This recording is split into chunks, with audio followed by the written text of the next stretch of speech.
description of triangles. Now, there are two types in which we can classify our triangles, grade 8 learners. Triangles can be classified according to the sides or angles.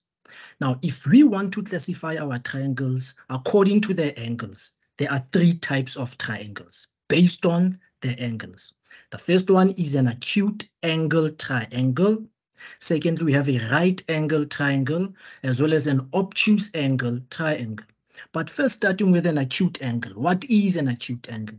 An acute angle is any angle that's in between 0 and 90 degrees when measured. Remember, an acute angle is a measured angle that's in between 0 and 90 degrees. When you talk about a right angle, we talk about an angle that is exactly equal to 90 degrees. And an obtuse angle, grade 8 learners, is an angle that's in between 90 and 180 degrees. Now let us discover what happens when you form an acute angle. Now, by forming an acute angle, you will have a typical diagram as the one illustrated on your screen. And that angle there will be an acute angle. Remember, what is an acute angle? It's any angle that is in between 0 and 90 degrees. Now check what happens when we join the other two sides.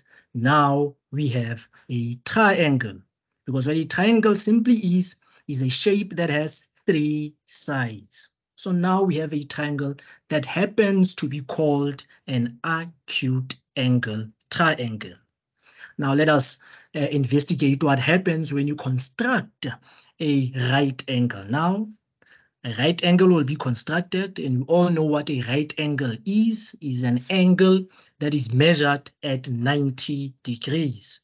So that's our right angle being constructed. Now, what happens when we join the other two sides?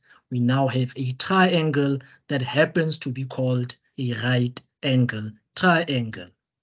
Now, let's investigate when you construct an obtuse angle. You'll then construct your obtuse angle, which is an angle that's in between 90 and 180 degrees. And what happens when you join the other two sides? We'll then have what you call an obtuse angle triangle. So that, grade 8 learners, is the classification of triangles based on their angles. But that's not the only way you're able to classify your triangles, grade 8 learners. But before we deal with the classification of triangles in terms of their sides, notice that when forming all the other triangles, basically your acute angle, your obtuse angle triangle, and your right angle triangle, the other angles formed, all the other angles formed will be acute angles. So therefore, what does that mean? It simply means that all types of triangles, whether it's an acute triangle, whether it's a right angle triangle, whether it's an obtuse angle triangle, they have at least two acute angles.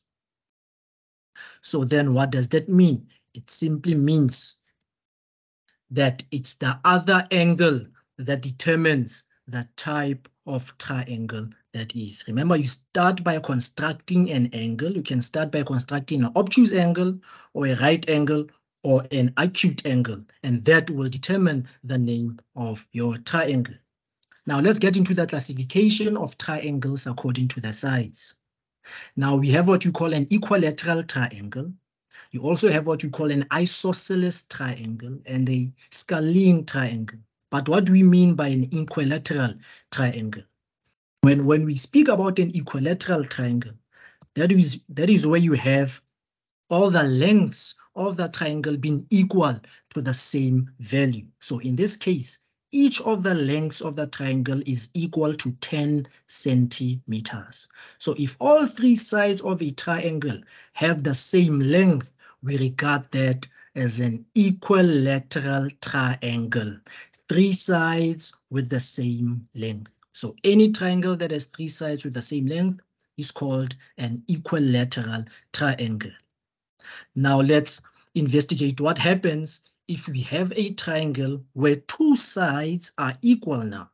If you notice in the diagram here, two of the sides are each equal to 25 centimeters, while one of the sides is equal to 90 centimeters. So if you analyze what's happening here, two sides in this particular triangle are equal. So if two sides in a triangle are equal, we call that triangle an isosceles triangle, because we're dealing with a triangle with two sides that have the same length. Now let's look at the last type of triangle we classify according to the sides. What if all the sides have different lengths?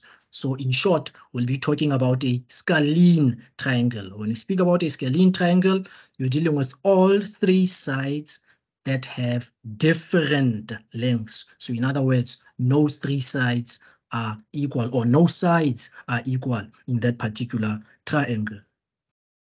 So just a summary in terms of the classification of triangles that we just did. You can classify your triangles in terms of the sides as well as in terms of their angles. So if it happens that all three sides are equal in any triangle, you refer to that as an equilateral triangle. And remember, what do you know about an equilateral triangle? If all three sides are equal, that will mean that all three angles will be equal as well.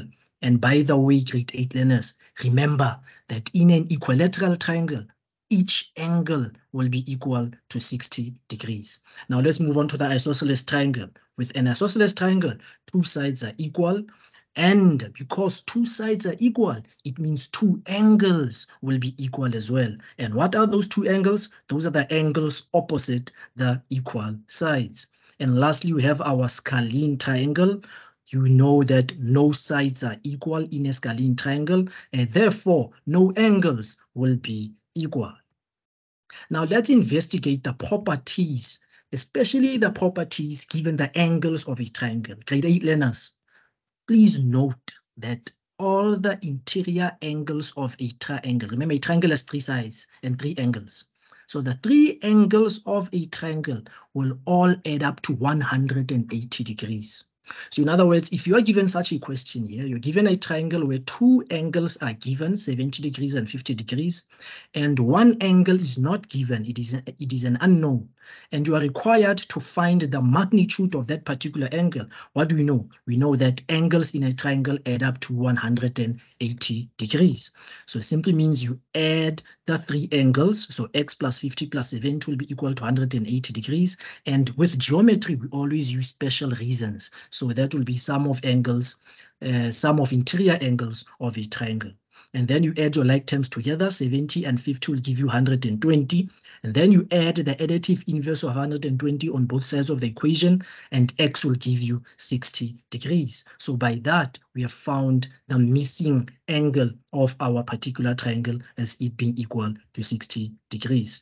Now let us investigate another type of triangle where you're only given one angle, but notice in terms of the sides, you are given the lengths of two sides. And what do you realize? Two sides are equal. So if two sides are equal, what type of triangle are we dealing with? We're dealing with an isosceles triangle.